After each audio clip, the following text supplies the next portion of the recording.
आज का पाठ है worksheet 34 subject science class 10th metals and non metals. आज हम डिस्कस कर रहे हैं आयनिक कंपाउंड्स के बारे में। आयनिक कंपाउंड्स क्या होते हैं? कंपाउंड्स जो कि आयन से बने होते हैं।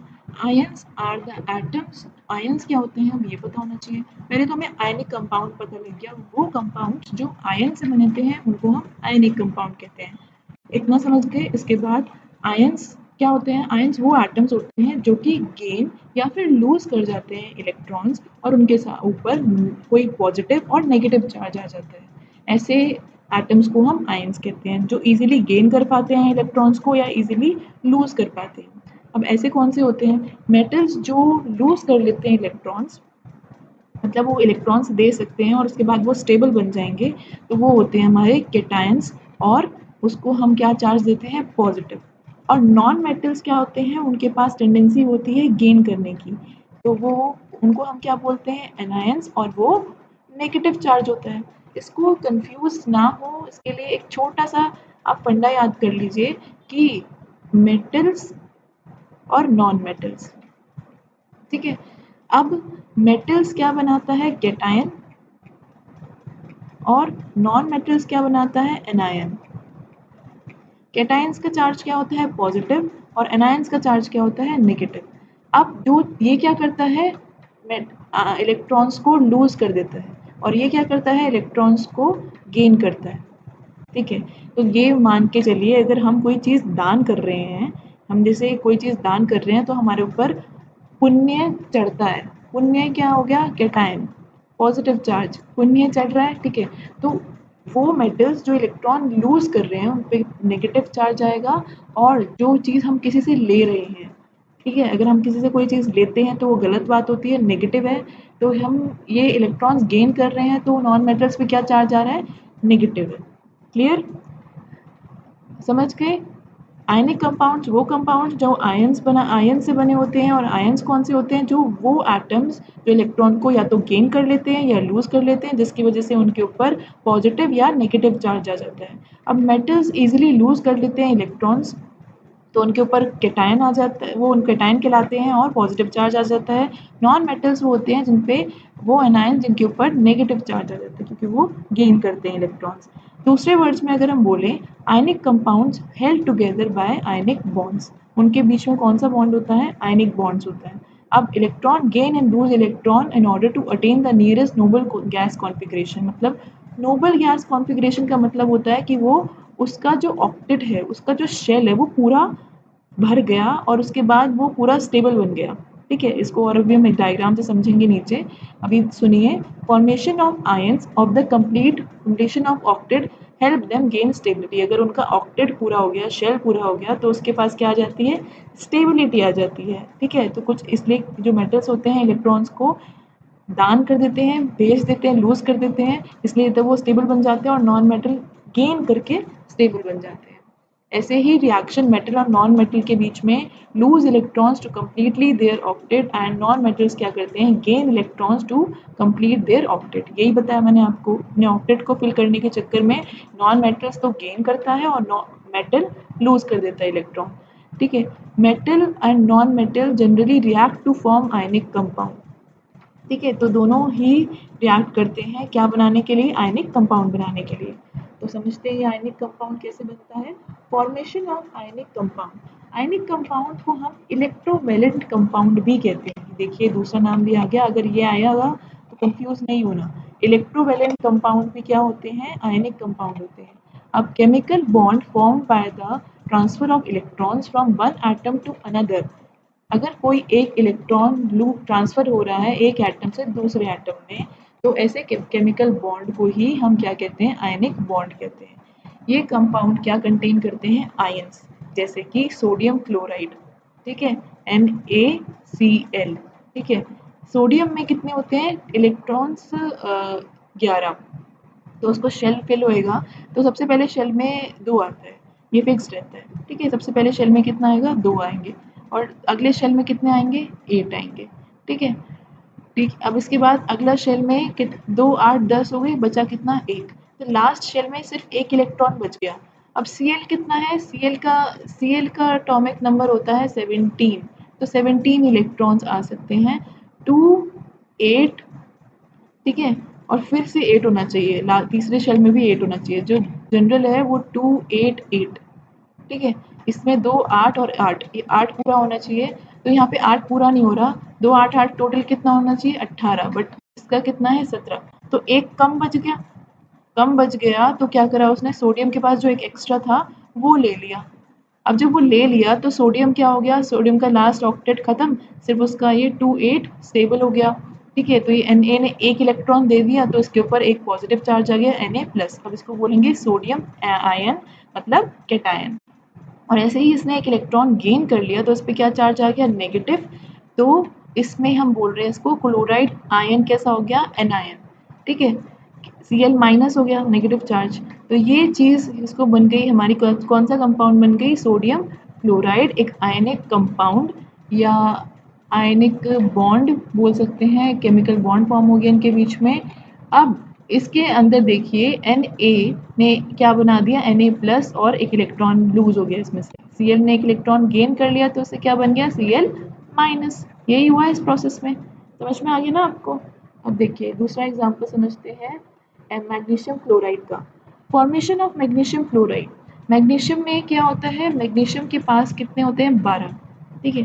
Mg के पास कितने हैं, 12। तो इसको अगर मैं स्प्लिट करूँ तो 2 8 और 2, इसमें लास्ट वाले में होने कितने चाहिए, 8 होने चाहिए, पर इसमें इसके पास है कितने, 2। और Cl के पास कितना होता है, मैंने आपको बताया 17, तो इसके लास्ट के शेल में कितने होते हैं, 2 कम होते हैं। तो Mg के पास, अब यहाँ आसपास 2 Cl हैं, तो इसके लास्ट शेल में जो एक ये इलेक्ट्रॉन है, ये क्या होगा, एक Cl इधर चला जाएगा, एक इलेक्ट्रॉन एक Cl के पास पूरा करने के लिए, और एक इधर चला गया। तो इस Cl का भी कंप्लीट हो गया, 2 8 8 हो गया, और इस सेल में भी 2 8 8, 2 8 8 मतलब पहले शेल में 2, अगले शेल में भी 8, और उससे अगले शेल में भी 8, पूरा ऑक्टेट कंप्लीट और स्टेबल, ठीक है। तो ऐसे ही अब देखिए इसने 2 इलेक्ट्रॉन्स दे दिए तो इस पे चार्ज क्या आ गया, Mg2+, और इन दोनों पे क्या आ गया, माइनस और माइनस। इसने एक लिया तो इसलिए एक माइनस और दूसरे ने लिया माइनस। तो इसलिए इसको यहाँ पे हमारा मैग्नीशियम क्या बन गया, क्लोराइड, MgCl2 कहते हैं इसको, MgCl2, क्योंकि 2 Cl है और Mg ये है, ठीक है। इसके बाद व्हाट आर, क्वेश्चन देखिए, कॉन्सेप्ट समझ में आ गया। कॉन्सेप्ट में सिर्फ यही था कि आयनिक कंपाउंड क्या होते हैं, आयंस क्या होते हैं, ये मैं आपको बता चुकी हूँ। अगर आपको अभी समझ नहीं आया तो वीडियो को फिर से चला करके देखिए, बहुत ईजी है, समझ में आ जाएगा।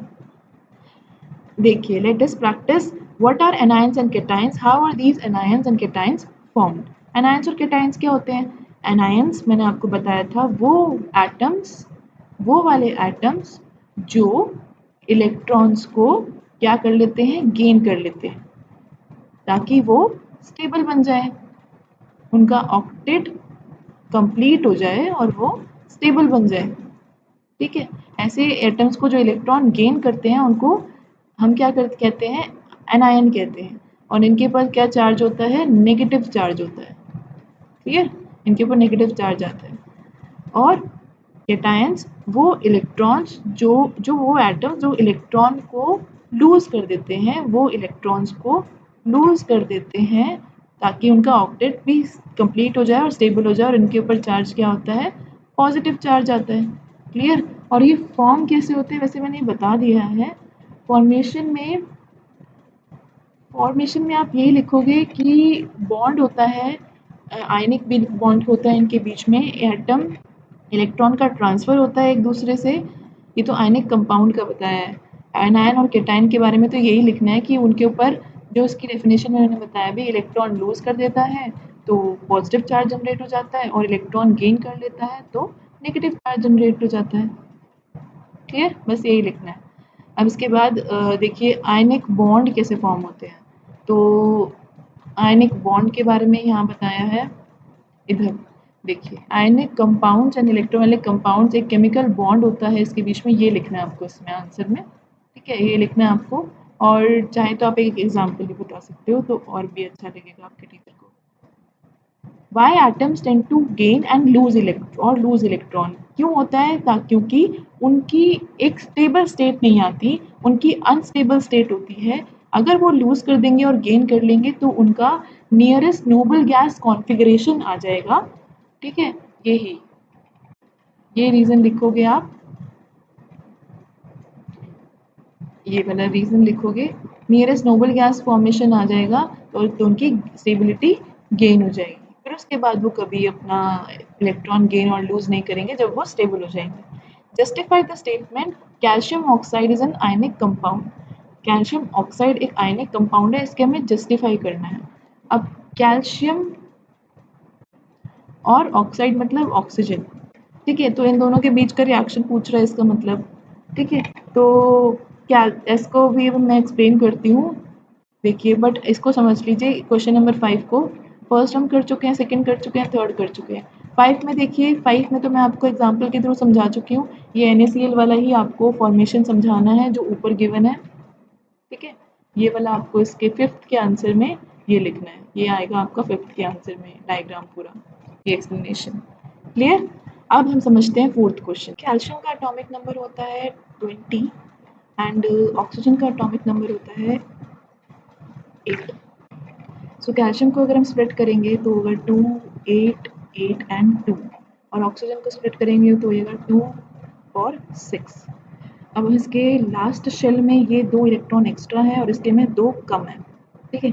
तो अब हम देखिए, अगर हम इसको बनाएंगे अगर कैल्शियम का Ca, तो इसके फर्स्ट शेल में आएंगे हमारे 2 इलेक्ट्रॉन्स, एक सपोज ये और दूसरा ये। जब हम सेकेंड शेल ड्रॉ करेंगे उसमें आएंगे 8, 1, 2, 3, 4, 5, 6, 7, 8, ठीक है, तो 8 आ गए, सेकेंड तक फिल हो गया।